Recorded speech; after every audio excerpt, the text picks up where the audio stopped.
In this video, mag-download, mag-install, or mag-update tayo ng ABIR forms online at ano yung mga dapat natin gawin. Just in case na meron na tayong ABIR forms at nagkakaroon ng mga issue.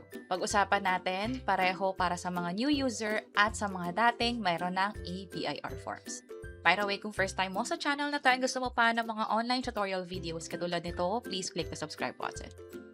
Ito yung dating ABIR forms kung saan kapag inopen ko siya sa computer ko, sa umpisa blanco siya, pero yung mga na-save ko ng info dati, halimbawa i-type ko dito yung TIN number ko, kapag nalagay ko na lahat ng info o yung TIN number ko ng buo, hit ko yung tab sa keyboard at automatically magpapopulate. Ibig sabihin, isang beses ka lang mag-provide the information at masisave na siya for your next filing.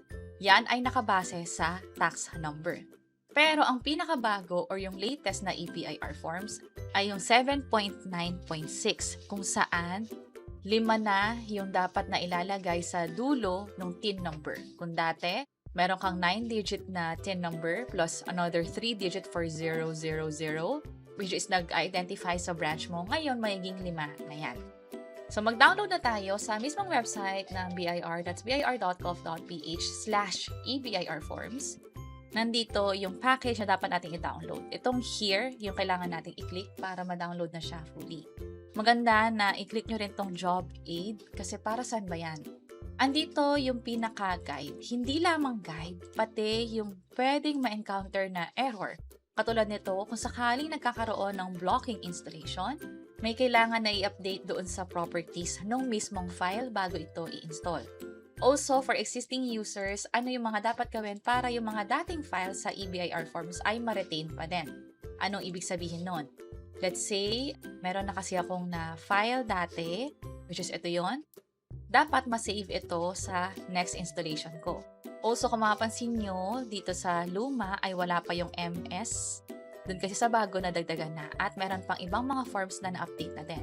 Importante na pag nagka-file tayo, updated yung forms na ginagamit natin para makaiwas na rin sa possible penalties. So, ito yung package. Twice ko na pala siya na-install. So, unzip ko lang siya or i-extract ko lang. Ito yung file. Ang gagawin ko, properties, matatandaan na possible magkaroon ng error itong security. So, unblock natin yan and then okay natin. Next, double-click natin. By the way, ang gamit ko ngayon ay Windows computer or yung PC. And then, click ko yung yes. Next lang tayo.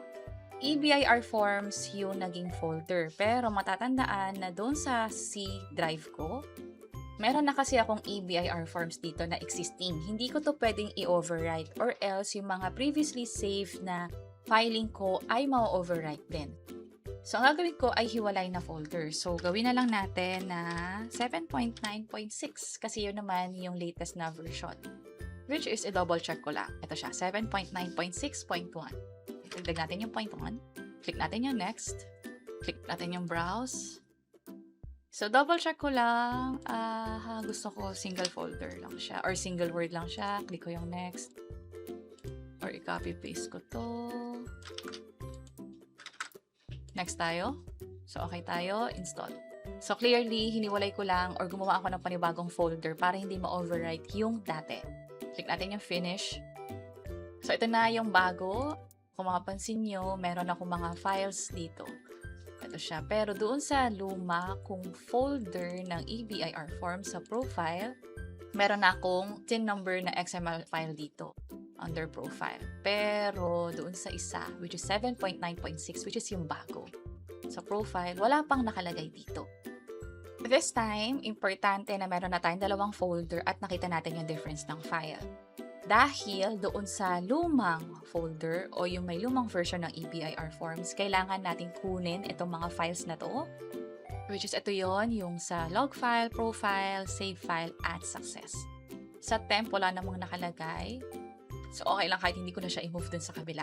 Copy natin tong 4, katulad ng sinabi dito sa file. By the way, itong file ay nandito rin sa mismong website ng BIR. So, trusted naman itong tutorial na to. So, copy ko to. Punta tayo sa 7.9.6 and then paste natin. Replace. Okay na. Pero meron pa tayong step 4, profile folder daw. Dahil nga yung last 3 na zeros, kailangan siyang maging last 5 na zeros. So magdadagdag tayo ng additional 2 zeros doon sa last 3 digit. So profile, eto siya. So dagdagan ko lang 1, 2. So ito yung 10 number ko. And then nagdagdag tayo ng additional 5. Okay na? And then open the new version, check if previous filing are already visible. Ito yung lumang ABIR forms. Exit natin. Yes. Okay. Punta tayo sa bagong folder. Ito yung pinalitan natin, pero ito yung kailangan natin i-click this time. Okay. Try natin. 5 0 to 1, 2, 3, 4, 5. Hit ko yung tab sa keyboard. Ayun, nakuha yung dati kong record. Pero just in case na bagong user ka, halimbawa nag-install ka, hindi mo na kailangan i-overwrite yung mga files kasi wala ka rin namang previous files. Ang gagawin mo ay, let's say mag-exit tayo. Okay. And then open ko lang to ulit. Mag-fill out ka manually, piliin mo lang yung RDO, maging yung line of business, at yung iba pang mga information dito. Saan ba nakabase yung mga information? Matatandaan na meron ka nakuwang COR, which is ito yung kopya ko. Kung ano yung RDO na nakalagay dito sa akin, siyang ilalagay ko o pipiliin ko dito. And then for line of business, andito naman yan. Of course, yung complete name mo, registered business, or yung trade name, email address, at yung cellphone number mo na din. So, kung ano man yung ginamit mong details nung nag-register ka ng business o yung kung ano man yung nasa COR mo, siyang ilalagay mo rito and then magka-file ka na ng nararapat na form. Yung form ay nakadepende kung ano ba yung nakalagay sa COR mo din. So, ganun kadali kapag bago. Hindi mo na kailangan mag-overwrite ang mga files. Instead, mag-fill out ka manually at pipiliin mo na yung tamang file. And then, moving forward, katulad ng sa akin, nalagay ko na yung tamang tin ko, hit tab sa keyboard. Hindi mo na kailangan i-enter manually yung mga details kasi nga nakasave na siya. And then, yung sa 1701Q na final ko dati is na-retrieve or nakuha pa din siya. Katulad ng sabi natin kanina, meron dito MS, yun na yung nadagdag. Meron pang mga ibang forms dito. That's why kailangan updated yung laging ginagamit nyo na ABIR forms. Makakatulong na every filing, mapa-quarterly man yan, annual, or monthly, ay pupunta kayo sa website ng BIR or makakatulong kung meron kayong community sa mga social media accounts kung saan nagtutulungan kung meron bang bagong updates pagdating sa pagbabayad ng tax. And for this case nga, kung sa BIR website kayo pupunta, malalaman ninyo kung updated pa ba or kung yung naka-install na EBIR form sa PC ninyo ay pareho pa rin doon sa nakalagay sa mismong website nila. And let's say magka-file tayo ng panibago, 1701Q, mag-fill up tayo. And then from here, okay lang natin yan. Piliin lang natin kung anong quarter, anong birthday. Dito, Filipino. Kada form, iba-iba yung nire-require na info.